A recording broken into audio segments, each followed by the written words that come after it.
24 Noofembar sanadkii 1984 maalin Sabtiya ayay diyaaradii Somali Airlines nooceedu ahaa Boeing 707 flight lambarkeeduna ahaa 415 duuliyana uu ka ahaa Maxamuud Xaaji Cilmi oo lagu magacaabi jiray Xaaji Dhagax ayaa waxay ka kacday garoonka diyaaradaha ee magaalada Muqdisho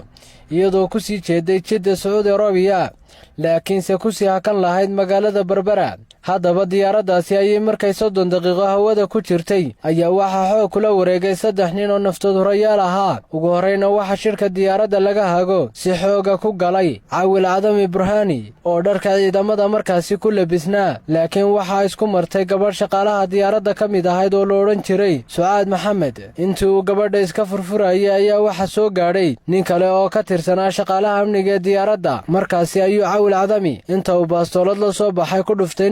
markaasina waxa kala cararay shaqaalaha diyaaradda kabtankii oo markaasi shirka diyaaradda ka soo baxayna waxa uu dib ugu laabtay shirkii diyaaradda sidaas ayayna hoggaanka diyaaradda kula wareegeen Caawil Cadami Burhani Baasha Muuse Maxamed iyo Axmed Xaaji Maxamed waxay u sheegeen duuliyaha diyaaraddu inay saacadaasi laga bilaabo ay diyaaraddu afduuban tahay halka ay ku dhahaan ka dejina uu ka dejin doono duuliyaha ayaa arrinkaasi aqbalay waxayna ku yidhaahdeen waxaad naga dejisaa magaalada Cadan oo xilligaasi caasimadu ahayd waddankii koonfurta Yemen la odhan jiray duuliyuhu intuu markaasi qaatay amarkooda waa aqbalay waxaana uu isku dayay inuu ka dejiyo Cadan laakiin Cadan iyo dawladdii koonfurta Yemen way diideen in diyaaraddaasi ay Cadan soo caga dhigato xilligaasina waxa caalamku dhami ogaadeen in diyaaradii Somali Airlines afduuban tahay waayo dawladda koonfurta Yemen ayaa arrinkaasi caalamka u gudbisay xilligaasi kadibna diyaaraddu afduuban tahay waa laga war helay mar kale ayaa 3 nin ee diyaaradda afduubtay waxay duuliyaha ka codsadeen inuu Djibouti ka dejiyo laakiin markiiba intii ay ka walaaceen ayay ku yidhaahdeen waxaad naga dejisaa waddanka Liibiya markaasi ayaa duuliyaha diyaaraddu Maxamed Cilmi waxa ugu jawaabay inaanu shidaal ku filan diyaaradda ku jirin isla markaasina gaarsiiyo Liibiya markaasi ayaa afduubayaashu waxay go'aanka mandabeysa ku gaadheen in caasimadda Itoobiya Addis Ababa laga dejiyo diyaaradda sidaas ayuu duuliyuhu ku aqbalay inuu diyaaradda ka dejiyo Itoobiya waxayna diyaaradda Somali Airlines caga dhigatay 12 subaxnimo 24 Noofembar 1984 garoonka caalamiga ee Bole International Airport ee caasimadda dalka Itoobiya Addis Ababa kadib markii ay diyaaradii Somali Airlines soo caga dhigatay garoonka diyaaradaha ee caasimadda Itoobiya Addis Ababa iyadoo sida 130 qof kuwaasi oo kala ahaa 118 qof oo rakaab ahaa iyo 12 shaqaalaha diyaaradda ahaa rakaabka diyaaradda waxa ku jiray 7 qof oo ajnabi ah 2 Talyaani ah hal qof oo ka soo jeeda koonfurta Yemen mid diblomaasi Masri ahaa mid ka soo jeeda Mareykanka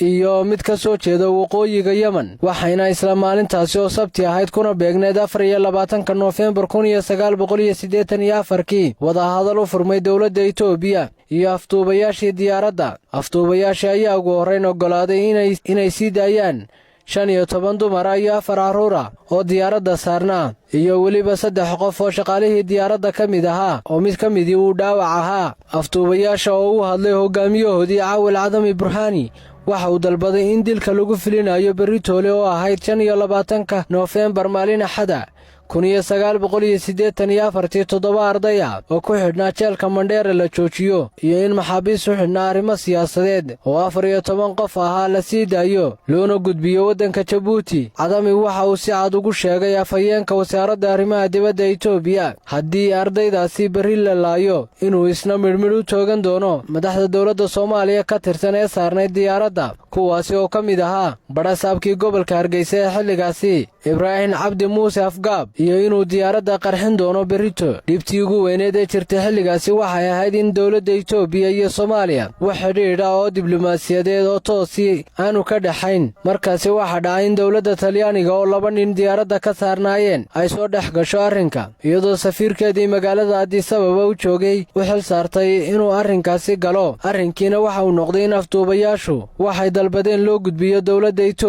Itoobiyana u sii gudbiso safaaradda Talyaaniga markaasi kadibna talyaanigu uu sii gudbiyo xukuumadda muqdisho waxayna ku jawaabto uu isagu ka soo qaado. haddaba arrinka dilka ee Cawil Cadami oo hore ciidamada asluubta uga tirsanaa uu soo bandhigay ayaa waxay la yaab ku noqotay saxaafadda iyo dowladaha caalamka. xilligaasina saxaafad badan oo abaari Itoobiya ka dhacay ka soo warramayay ayaa joogay Itoobiya, laakiin markan hawlahooda oo dhanba waxay u wareejiyeen inay ka warramaan xaaladda iyo afduubka diyaaradda Somali Airlines. isla habeenkii Sabtidii oo ahayd 24 Noofembar 1984 waxay dowladda Soomaaliya ku soo warcelisay inaanay jirin cid beritoole la laynayo. waxa kale oo ay sheegeen inaanay ogolaan doonin waxay afduubayaashu dalbadeen, waxaana dhacday muddo 5 jeer ah ay afduubayaashu marba dib u dhigaan xilliga kaba dambaysta ah ee ay qarxin doonaan diyaaradda Somali Airlines. aakhirkiina waxa si toos ah wadahadal u galay 27 Noofembar 1984 madaxweynihii Soomaaliya xilligaasi, waxaana uu maalintii ku xigtay oo ahay 28 Noofembar 1984 uu soo saaray war saxaafadeed laga akhriyay raadiyo Muqdisho kaasi oo ku shaacinayay in dowladda Soomaaliya ay aqbashay wixii ay dalbadeen afduubayaashu ayna joojiyeen dilkii ay ku fulin lahaayeen ardayda. dhawaqa dowladda Soomaaliya ka soo yeedhay waxa uu soo afjaray 75 saacadood oo wadahadal u socday iyaga iyo mujaahidiinta afduubay Somali Airlines, waxayna mujaahidiintu aqbaleen dhawaqaasi lagaga noqday dilka ardayda, waxayna ooda ka qaadeen rakaabkii saarnaa diyaaraddii Somali Airlines. 28 Noofembar 1984 markii ay diyaaradda sii daayeen ayuu Cawil Cadami shir jaraa'id ku qabtay qolka nasashada ee robotka Addis Ababa. hadalladiisina waxa ka mid ahaa: ma nihin anagu argagixiso, waxa kaliya aanu diyaaraddu u aftuunay waa inaanu